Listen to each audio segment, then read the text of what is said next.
그래서 우리에게 주시는 말씀은 요한계시록 8장 말씀입니다. 요한계시록 8장 2절에서 5절입니다. 요한계시록 8장 2절에서 5절입니다. 요한계시록 8장 2절에서 5절 제가 먼저 한 절 읽고 한 절씩 교독하겠습니다. 내가 보매 하나님 앞에 7 천사가 서 있어 7 나팔을 받았더라.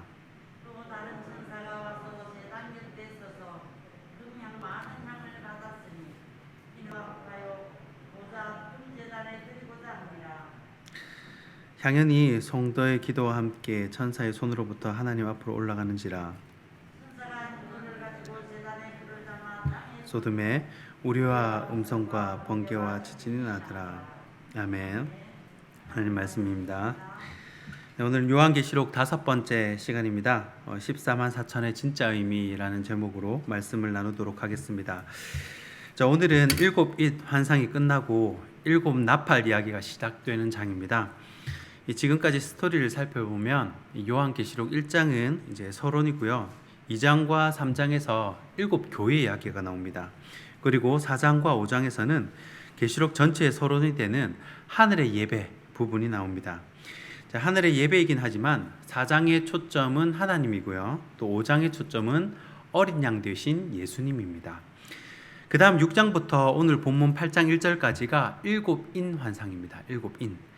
자, 7인이 떨어집니다. 인. 도장 찍을 때 그 뭐 촌농할 때 그런 인 있지 않습니까? 그 옛날에는 그 편지를 인으로 이렇게 탁 붙였지 않습니까? 그 인이 떨어집니다. 그러면 7개 인이 무엇이냐는 겁니다. 그래서 오늘 6장, 계시록 6장 1절에 보면요. 내가 보매 어린 양이 7인 중의 하나를 떼시는데 라고 기록을 합니다. 그러니까 7인은 이 5장과 연결이 됩니다. 하나님의 보좌에 앉으신 이가 두루마리를 가지고 계신데 7인이 있는데 힘센 천사가 뗄 수를 없는 겁니다. 떼지를 못하는 거예요. 그런데 그때 한 장로님이 뗄 수 있다 그러면서 그 뗄 수 있는 분이 바로 죽음 당하신 어린 양이다 라는 겁니다. 그러면서 7인의 내용이 7 교회 당시 7 교회의 고난, 핍박, 어려움 이런 것이 7인이라는 것을 요한계시록 6장 9절부터 11절까지 알 수가 있습니다. 그래서 성도들의 기도는 6장 10절에 나옵니다. 6장 10절에 큰 소리로 불러 이르되 거룩하고 참되신 대주제여 땅에 거하는 자들을 심판하여 우리 피를 갚아주지 아니하시기를 어느 때까지 하나이까 하니. 그러니까 성도들이 이 고난과 핍박 때문에 너무 힘든 겁니다. 좀 갚아달라고. 그래서 17절에 요한계시록 6장 17절에 그들의 진노의 큰 날이 이르렀으니 누가 능히 서리요 하더라. 자, 이 진노를 누가 견디겠느냐 하면서 울부짖는 것입니다. 자, 7인은 하나님의 말씀을 증언하고 믿음을 끝까지 지킨 그리스도인이 당한 고난입니다. 그러니까 앞에 뒤에 7 나팔이 나오거든요. 7인은 그리스도인들, 믿음을 지킨 그리스도인들이 당한 고난입니다. 자, 그런데 그 고난이 가정의 경제가 파탄이 나고요. 교회 지도자, 교회 직분자들이 끌려가고 또 심지어 목숨까지 잃었기 때문에 이런 고통을 감내하기가 너무 힘들었던 겁니다. 그래서 성도들이 하나님 도대체 어느 때까지 내버려 두시겠습니까? 누가 이 큰 진노의 날을 견딜 수 있겠습니까? 라고 부르짖고 거기에 대한 대답이 7장에 나옵니다. 7장에 누가 서느냐에 대한 조건이 나옵니다. 요한계시록 7장 4절에 보면요. 내가 인침을 받은 자의 수를 들으니 이스라엘 자손의 각 지파 중에서 인침을 받은 자들이 14만 4천이니 이렇게 기록합니다. 자, 이 고난 앞에 누가 설 수 있냐라는 질문에요. 인침을 받은 자들이 설 수 있다는 거예요. 인침을 받은 자들이. 자, 이것이 나중에 요한계시록 13장에 그 666과 관련이 있습니다.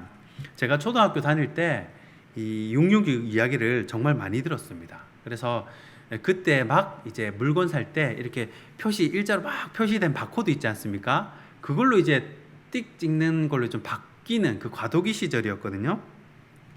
그래서 이것이 666 표 바코드다. 또 이거 절대 이마나 손등에 나중에 씹는데 찍으면 안 된다. 그런 이야기를 들었었습니다. 나중에 13장에도 666이 나오는데 그러면 이 13장에 나오는 인침 받은 것도 이제 바코드로 해석을 해야 되는 거잖아요.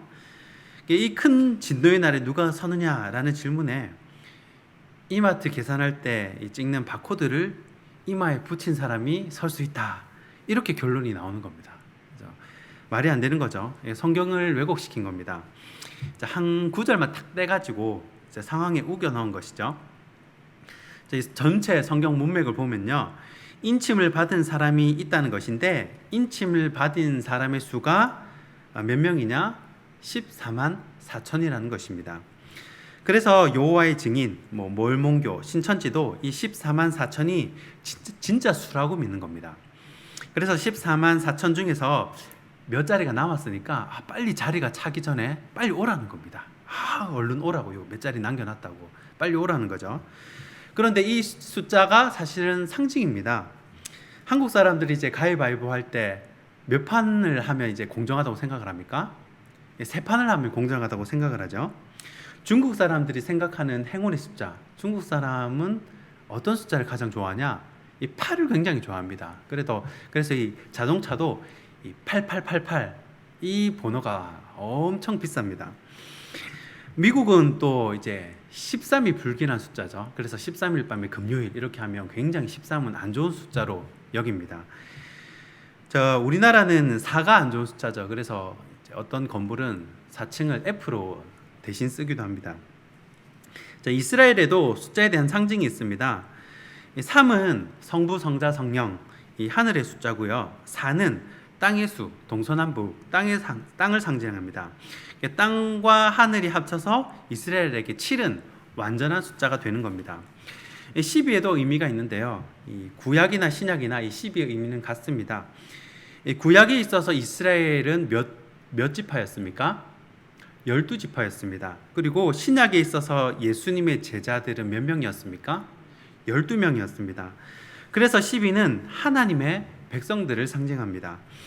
그런데 여기에 나오는 수는 이런 큰 환난 가운데 구원받을 만한 수가 있다는 거예요. 그 수가 14만 4천 명입니다.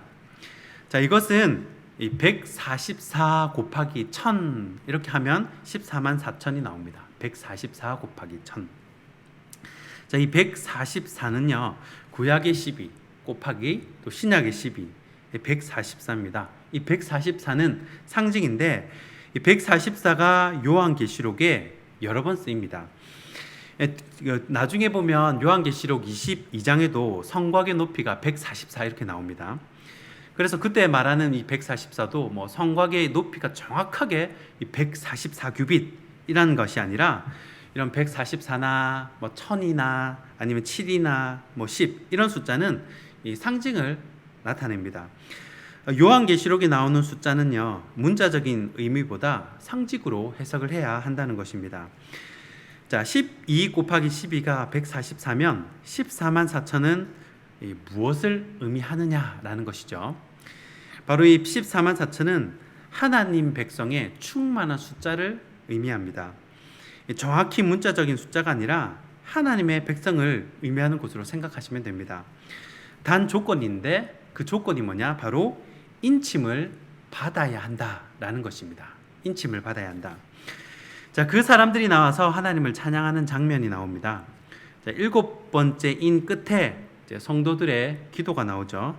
그리고 재미있는 것은 7째 인이 끝나고 그 다음부터 시작이 됩니다. 오늘 읽은 본문 8장 2절과 3절입니다. 오늘 본문 8장 2절과 3절입니다. 내가 보매 하나님 앞에 7 천사가 서 있어 7 나팔을 받았더라. 또 다른 천사가 와서 제단 곁에 서서 금 향로를 가지고 많은 향을 받았으니 이는 모든 백성의 기도와 합하여 보좌 앞 금 제단에 드리고자 함이라. 아멘. 금 향로에 담겨 있는 기도의 내용은 이 문맥상 요한계시록 6장 10절의 내용입니다. 6장 10절에 뭐라고 되어 있냐면 큰 소리로 불러 이르되 거룩하고 참되신 대주제여 땅에 거하는 자들을 심판하여 우리 피를 갚아주지 아니하시기를 어느 때까지 하시려 하나이까니. 7인을 뗄 때 기도를 했고 또 그 장면이 끝나자마자 천사들이 기도를 담아가지고 하나님께 올리는 겁니다. 그리고 그 다음 장면입니다. 8장 4절 그 다음 장면인데 향연이 성도의 기도와 함께 천사의 손으로부터 하나님 앞으로 올라가는지라. 자, 하나님 앞으로 올라가죠. 그리고 그 다음은 하나님의 반응입니다. 하나님의 반응 5절입니다. 계시록 8장 5절 천사가 향로를 가지고 제단의 불을 담아다가 땅에 쏟음에 우레와 음성과 번개와 지진이 나더라. 자, 금 향로를 담아다가 하나님 앞에 올라갔는데 이 제단에 불을 담았습니다. 자, 이 제단에 불을 담았다. 이것을 이해하기 위해서는요, 우리가 레위기 9장을 먼저 이해를 해야 합니다. 금 향로에 이 성도들의 기도인 향을 담아 올라갔더니 갑자기 제단에 불을 향에다가 담았다는 겁니다. 그럼 이 제단의 불은 무슨 역할을 하냐는 거죠. 자, 성막 안에는 많은 불이 필요합니다. 이 금초 때 불을 켤 때도 불이 필요하고요. 또 향 피울 때도 불이 필요하고, 또 제물 드릴 때도 불이 필요하죠. 불이 많이 필요합니다. 거기에 필요한 모든 불은요, 제사장이 아무 데서나 이렇게 불을 피워서 사용할 수가 없습니다. 뭐 지금처럼 이렇게 쉽게 불을 켤 수 있는 것도 아니지만 아무 불을 자기가 켜서도 안 돼요. 레위기 9장에 보면, 여러분, 레위기 9장의 역사적인 의미는 하나님에게 이 땅에서 처음으로 제대로 된 제사를 드리는 것입니다. 레위기 9장 22절부터 24절에 보면요, 이렇게 기록되어 있습니다. 아론이 백성을 향하여 손을 들어 축복함으로 속죄제와 번제와 화목제를 마치고 내려오니라. 모세와 아론이 회막에 들어갔다가 나와서 백성에게 축복하며 여호와의 영광이 온 백성에게 나타나며 불이 여호와 앞에서 나와 제단 위의 번제물과 기름을 사른지라. 온 백성이 이를 보고 소리를 지르며 엎드렸더라. 아멘. 자, 이 첫 번째 제사에 드릴 때 불은 하나님께서 주신 불입니다. 하나님이 주신 불 확 나왔죠. 그리고 나서 어떤 명령을 하나님께서 하시냐면요, 뭐라고 하시냐면 레위기 6장 9절에요. 아론과 그의 자손에게 명령하여 이르라. 번제의 규례는 이러하니라. 번제물은 아침까지 제단 위에 있는 석쇠 위에 두고 제단의 불이 그 위에서 꺼지지 않게 할 것이요. 자, 하나님의 명령이 제단의 불을 꺼뜨리면 된다는 거예요, 안 된다는 겁니까? 불 꺼뜨리면 안 된다는 겁니다. 자, 그리고 레위기 6장 12절입니다. 제단 위의 불은 항상 피워 꺼지지 않게 할 것이니. 꺼뜨리면 안 된다는 거죠. 자, 이 불은 하나님이 직접 주신 불입니다. 성전 안의 모든 불은 어디서 가져오냐면 이 제단 위에 불을 가지고 오는 거예요.